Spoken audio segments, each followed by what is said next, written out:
DRS is a band-aid slapped over an open wound, a solution to a problem that requires much bigger changes to be made. But what am I talking about? Why would I be against something that has seemingly helped bring more excitement and more overtakes over the last 13 years into F1? Well, to understand my problems with DRS, you should first know why it became a part of the sport. The drag reduction system, or DRS, as previously mentioned, was introduced into Formula 1 in 2011. It was introduced in order to increase the amount of overtakes during a race. Throughout the years, F1 has often been criticized for a lack of overtakes, and the critics were starting to push for something to be changed in order to increase that number, especially after regulation changes in 2010 meant refueling was banned and therefore tire management became a much larger factor of the sport, as well as the one-stop race. So during the first round of the season, complaints started that the sport was becoming too boring with too few overtakes. Bear in mind, in response to this criticism, Alonso and Schumacher, who possibly know a thing or two about Formula 1, would tell the media that this is just the nature of F1, and we'll touch on this a bit more later in the video. Anyhow, instead of listening to the guys who drive the cars, the FIA chose to act, and for next season introduced DRS, which meant when the drivers got within 1 second of the car they were racing, they could open a flap on the rear wing to reduce drag and therefore make overtaking easier. This was always meant to be a temporary fix. However, there have been some attempts by the FIA to remove it since its introduction, but every time they fall short in fear of overtaking again becoming too difficult. In that case though,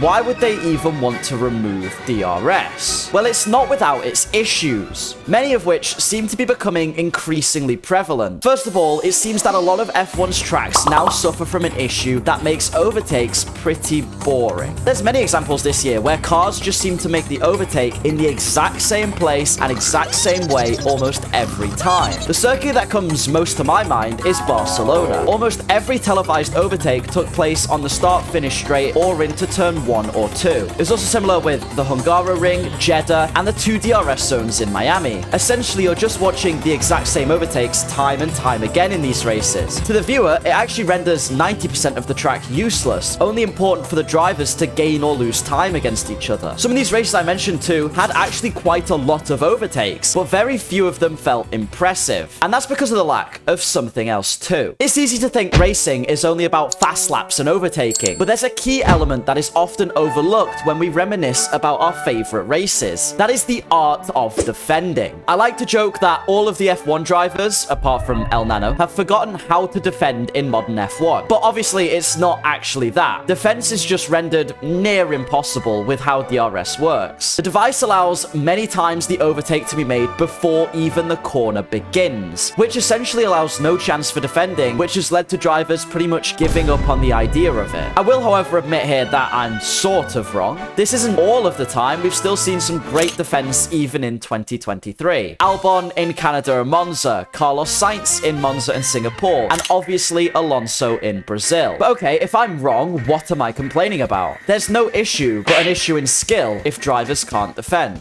Well, these tracks share something in common. They're for the most part quite tight. Recently, smaller tracks have been providing us with better racing. Singapore this year allowed Sainz to play an extremely tactical race at the end. Monza, although it may seem like overtaking heaven, is actually reasonably tough to go even too wide through turn 1 and 2 and the Ascari chicane, 2 major overtaking zones. The Hungaroring and Interlagos, where Alonso has shown some great defending skills, are also twisty tight circuits, which essentially means these tighter tracks are offering better racing as slower cars can stay in front for longer. And that's when racing becomes more intense. Perez making Oscar Piastri touch more grass than your average League of Legends player in Hungary, that comes to mind. Larger, wider, and actually some more traditional tracks, however, like Spa, have been coming under increasing criticism lately of being boring. And I think this is because overtaking has essentially become too easy, especially when Spa isn't in the wet. What basically happens is the cars get into an order too early in the race, instead of those out of position having to fight their way through the pack. And before a hitman turns up at my door, I love the Spa track, and it's not a track issue, it's a DRS issue. It's making overtaking at tracks like Spa way too easy. Wet races are so much more fun here because the DRS gets disabled. I was thinking back to the Austria Sprint, that was really fun when DRS was disabled, and one of the Haas cars, I can't remember who, was defending very very well. Don't worry, I'm going to present you with solutions to these issues. I'm not just complaining into the void. But one issue I'm not sure of a solution to, as sadly I don't have Adrian Newey's vision, is that some teams' DRS is more effective than others. It was always meant to be an equal advantage to everyone, but in 2023 we saw Red Bull's aero when the DRS was open to be much more effective than other teams, which is a huge issue as it takes it from being an aid that every team has to being a useful tool for some teams and less useful for others. But Mr. No Skill, I hear you say, quit your complaining and give us a solution. The first solution is radical. Get rid of DRS. F1 fans love wet and damp races for a reason, and under the rules, DRS is not allowed to be open in those. Although wet racing does obviously lead to drivers making more mistakes and makes the cars a bit closer, we still see evidence of drivers being able to defend a bit better. However, it could make overtaking essentially impossible at some tracks, especially with an issue that's more ingrained in F1, and that's that the cars keep getting bigger and bigger. Pre-DRS, F1 cars were small and nimble, and looked like you could really throw them around the track. But now they're massive, and many would describe them as boat-like. Obviously, we would need the cars to be smaller again in order to create more passing opportunities through tighter corners. But that's an issue unlikely to even be fixed by 2026's smaller car regulations. So what about a bit of a compromise? Circuits that provide exciting racing with DRS, where passing opportunities are more difficult and the track is tighter, should remain with DRS, whereas other tracks could potentially have it completely disabled. Maybe like Spa, where the slipstream from La Source to Le Combe is already insanely effective. So without DRS, passing would become more difficult and ideally lend to cars being able to defend more, or drivers have to send riskier moves at other parts of the track. Maybe the FIA will hire me to implement all this, but if they do, there's a very hard truth I will have to tell them. The problem will never truly be fixed. When I earlier mentioned the Alonso and Schumacher statements of 2010, this is what they meant. F1 at the end of the day is a competition where teams try and build the best car. That means the field will always be more spread out than other spec series motorsports, because the chances are the fastest car is at the front and the slowest car is at the back. It's also why defense is a key aspect of the sport. It's the only way for the driver of a slower car to make the difference and keep a fast car behind. But the sport is unique in that way, and if you can't handle that, then maybe you just shouldn't watch F1.